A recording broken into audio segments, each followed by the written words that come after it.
Bonjour à toutes et tous et je vous espère en très grande forme pour cette nouvelle pratique qui est pour moi essentielle dans le management.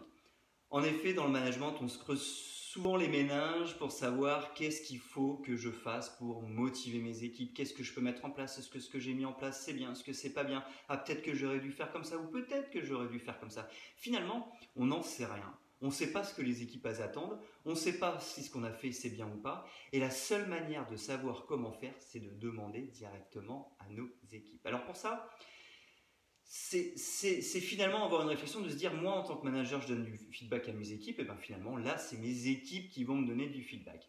Ça, c'est extrêmement intéressant parce que ça nous permet tout de suite de savoir ce qui les motive. Il suffit de leur demander qu'est-ce qui te motive au travail, on saura tout de suite ce qui les motive, donc au moins c'est clair, net et précis, il n'y a pas besoin de réfléchir et d'essayer 50 millions de choses, on sait précisément ce qui va les motiver. Et si on a mis en place des actions et qu'on leur demande ce qu'elles en pensent, tout de suite, on saura si on a bien fait, moins bien fait, ou ce qu'on aurait bien fait et ce qu'on aurait moins bien fait.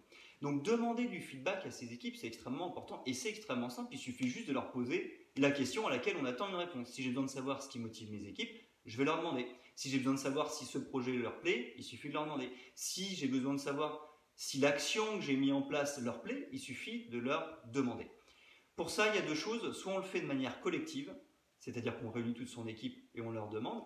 Le risque de ça, c'est qu'effectivement, il y ait une ou deux personnes qui n'aient pas aimé et qui finalement s'expriment plus que les autres. Et ça entraîne un petit peu un effet de masse qui fait que les autres suivent ces deux personnes.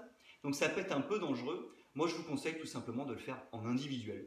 C'est-à-dire que vous rencontrez chaque membre de votre équipe et vous leur posez les questions que vous avez à leur poser pour avoir du feedback. En individuel, c'est beaucoup plus facile, c'est beaucoup plus simple parce que si la personne n'est pas satisfaite, ça reste dans un bureau. Donc finalement, nous, ça nous permet de recevoir le feedback sans pour autant que tous les autres membres de l'équipe aient ce feedback-là. Donc c'est bien pour notre ego, et notre ego, il est quand même important.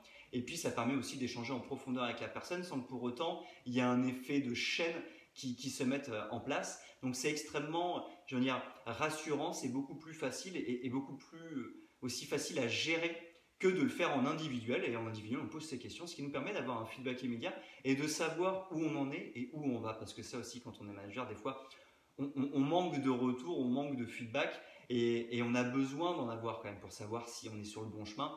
La meilleure des façons, c'est de demander aux personnes concernées. Voilà, j'espère que cette bonne pratique du jour vous a été utile et moi, je vous donne rendez-vous dès demain pour une nouvelle bonne pratique.